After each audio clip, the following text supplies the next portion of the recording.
Tom, great to see you. Thanks for coming on. Hey, thanks for having me on. Great to see a good-spirited end to practice here. Tell us about that. It was great. This is one of those tough days. We had early in the week, we had 2 back-to-back, really tough, full-padded practices.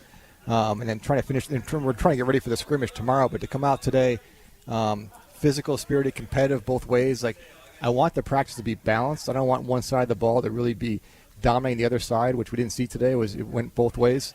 Tough work. These guys are tough. They really are. They're competing every day, so it's great to see. So is it a more physical camp than you expected, or right about where it should be throughout your tenureship and career? It's what I anticipated for the Raiders right now. This is us. I mean, this is us. It's been a physical camp. I knew that coming in, but that's the type of team we're going to have to be. We really are. It's not a cliche to say it's us versus them. The old Al Davis, like it's us versus everybody else. That's the mentality, but it starts here. It starts at training camp, and that's the vision that Antonio has for this football team, and you got to show it on the field. You just can't talk it. You got to show it. Let's talk about the quarterbacks. Good days, day that they struggle, when they have a good day or a day that you want to see more out of them. What do you hear about them and see in the classroom, how they're able to interpret what they've done and then come out and correct it? Yeah, the one thing I don't do is, grade them every single day and this and that. Like, it's going to be a cumulative effect of the whole camp. We'll kind of take it from there. I keep using the word subjective. It kind of is. We'll have a feel for who it's going to be. They're both 2 different styles of quarterbacks, but here at training camp, the production level has been about the same. And kind of saw the same thing in OTAs. We'll see it kind of work out. I like how they're both handling the huddle. It's a big part of it, is the leadership, the command. Obviously, Gardner has done a little bit more. You see he has it, but I'm seeing a lot of it out of Aiden, for a young quarterback. I don't know where he was at this point last year, but usually probably not the same command he has now. I like what I've seen so far in that regard. Until Colton is ready and Jackson Powers-Johnson come back, and that's part of your offensive line on the left side, what have you seen with the depth at that position that encourages you? Very encouraging. It's always nice to know that we got an all-pro tackle just working out on the side. They'll be back in a couple weeks when Colton is ready to go, and he gets other guys some work. Thayer Mumford's really coming along. And actually, Andres Peace done a great job for us handling left tackle. We made some adjustments today to get Thayer some work on the left side. DJ Glaze has been really incredible. They start the camp the way he has at 21 years old to block these guys. He's been blocking. Really happy to see that as a young player. But we have to have that depth on the offensive line. You're more than likely, you'd like to have those same 5 the whole year. Yes. It doesn't work like that, but it's been really good so far. Tom Telesco joins us. I want to stay with DJ Glaze. One of your picks there. You saw something when you saw him work out before you drafted him. You're really seeing that evolution early in camp. Yeah, I mean, he's 21 years old, and it was cool to see on Monday, or I think it was Tuesday, our first day in pads. Everybody's a little bit, anxious, especially a rookie, 21 years old. Yeah. And the first period there, Mumford, has a small little injury where he couldn't get right back in there. And all of a sudden, DJ's in the huddle, first snap of training camp, full pads, and he's got Max Crosby right over him. And he held his own, which is hard. I mean, I've never seen anybody practice the way Max practices. Great work for our tackles. But just a maturity level that really, he doesn't get panicked, which can happen for tackles, especially when you're facing big-time people. So that's great. It's work we need. Offensive linemen are hard to find, but he's a little farther along than I anticipated right now. Great to see. I want to talk about Zamir White, and can you tell the fans what you've seen? We see his lower body and his strength, and I would suggest that he's going to be a potential elite back on short yardage, but then the ability to break tackles. How was he trained in the offseason, and what did you see when he came back? He's got a lot of juice and speed in a back that's really thick. And he had a great day today. Now, obviously, it's not live, so it's hard to see running back sometimes when it's not live. But he made some runs today where he got in the hole, a lateral cut with some bursts, and then get to full speed really quick. He's got those traits. He's a young back. There's still a lot to learn in the passing game as far as pass protection, but he's got good hands out of the backfield. But he's got a really strong, powerful body, but he's got speed.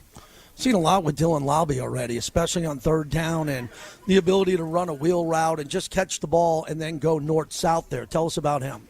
Yeah, great, really instinctive running back. He just has a great feel for the position, both as a runner and in the passing game. He's a fun player to watch. He's got a lot of energy to him. We can use him in a couple different ways. He's picked things up pretty quick. Good. And which is great to see because he's coming from New Hampshire, which is a good level of football, but it's it's not the FBS. It's not high Division I. And coming out in the field, you can just see by looking at his eyes that this isn't too big for him. He plays with a smile on his face. And it's still early, but he's got some traits we like. I want to have our conversation that we had on the field about special teams and what I saw last night, even though they ended the game early, in Canton, Ohio. What you like about the new kickoff when it comes to coverage and especially returns. Because it was wild last night, and everybody on sports radio and TV this morning, that was the low-hanging fruit everyone wanted to talk about. Yeah, who knew you'd be talking this much about kickoff, return. Yeah. But it's, look, the last couple of years, the amount of returns just dropped dramatically, and that was by design by the league. They were trying to cut down on injuries, but it turned into a ceremonial play, everyone just banging it through the end zone. So this will give a lot more excitement.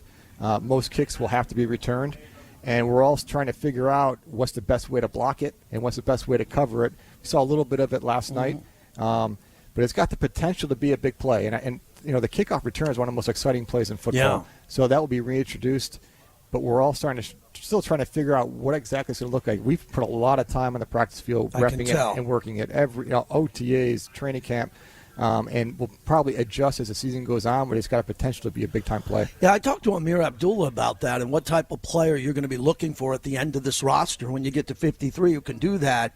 The quick, jerky player that can make a move, or maybe a bigger player like a backup tight end that could set a block and really power some people. I don't know. I haven't seen it really other than here in practice, but as a personnel guy, you got to be fascinated about that player who could be a difference maker in that position. Yeah, I kind of am. It's a more in-space play. So as far as covering and blocking kicks, you're probably looking at more tight ends, linebackers, bigger safeties, more so than maybe like some smaller defensive linemen, which you used to be able to use, but probably not with the way the techniques are now. And then as the returner, the style of returner, because obviously punt returns and kickoff returners traditionally have been a different style. Well, what's the style of this new kickoff return? I'm not sure yet. We have a couple of guys that all have different styles. We're going to throw it all together, see how it works out. Tom Telesco joins us as we wrap it up. We've seen around the league the kicker can kick that low line drive, that knuckle ball, that ball that can bounce. So really the high, lofty kick, we're not going to see too much of that, or we're going to wait for this to evolve because everyone's got to see it first? Yeah, I don't think we'll see a lot of high kicks because there's no advantage for the hang time because nobody can move until the ball's caught. So now the thing is, like in this league, there's a lot of good kickers, including ours, that can really place the ball. And if you can kick a line drive and that ball starts knuckling, it's hard to field for the returner. And once the ball hits the ground, since it's not round, it's oblong, you don't know where it's going to bounce. It could bounce left, right, you don't know. So it's got the potential to be, which hopefully it's not a sloppy play, but once the ball hits the ground, we don't know where it's going to go. So that's things people are working on. I don't know if we'll see that in the preseason if teams try and go that route, some line drive kicks, but something we've been working on just as far as in case someone does it to us. Yes, a couple more position groups. The second corner opposite of Jack Jones and the depth that you have here and the evolution of Jacorian Bennett. What have you seen from him, and do you feel comfortable what you have on the roster at corner? I like Jacorian Bennett. He's having a great camp. Good.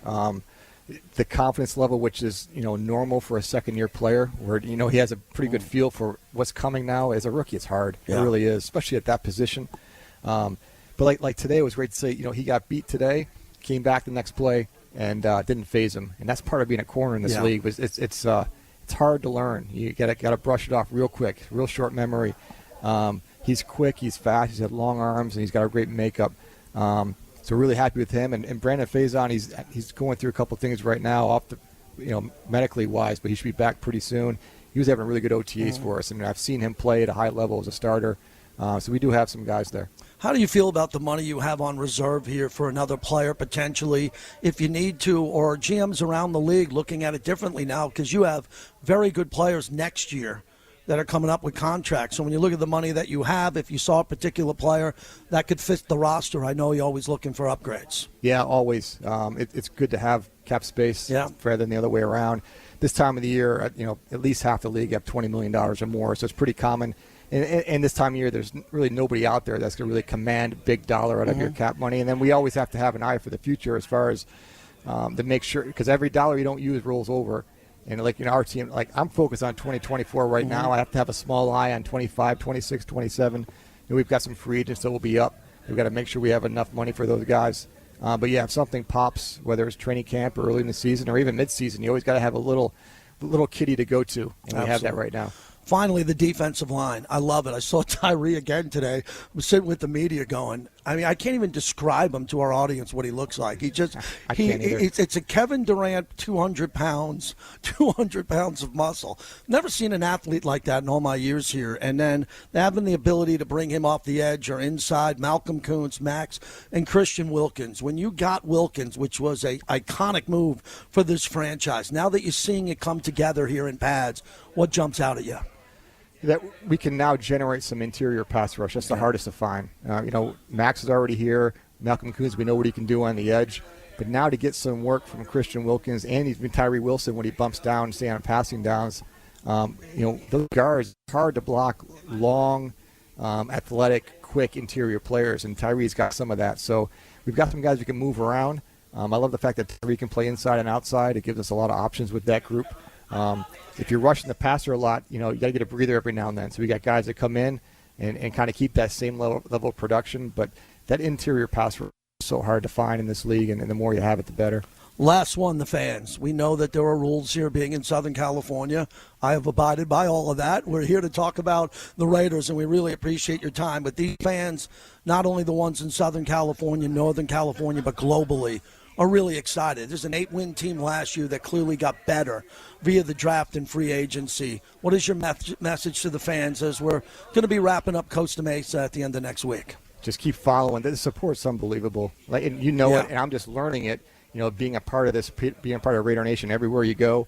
I've got eyes and ears in Newport, and I heard somebody's out on a boat going around kind of representing Raider Nation. I got to get off Twitter, man, because when I went to the Stray Cats last night, and I'm on a boat, so I want to make sure everybody knows I'm a grinder. I don't even need Twitter. I got plenty of eyes and ears in this town since I lived here so long. But you see the support everywhere, and then the standard that this organization has, and it really comes from the former players. Yeah. It's amazing, and it's the support that they give. It's not just former players that have, hey, this is all the stuff that's going wrong. It's like it's the support, and then what they did, the rise. We got to rise to their standard that was here before. I'm happy you said that. You're seeing alumni over here. Oh, the other day, I'm with the owner, and I looked down, and for a second I forgot that's Greg Townsend. He's our all-time sack leader, and he was. I mean, you couldn't even look at him. He was so focused on practice. Kirk Morrison today. Yes. You just see other guys come around here, and that's really important. And I know you're embracing that in the building and seeing it. It's important to me. It's when you say once a Raider, always a Raider. I mean, they live it here. Yeah, and I love being a part of that. And like I said, they're so engaged and so supportive of this team and this family. So it's great to be part of that. Thank you, Tom.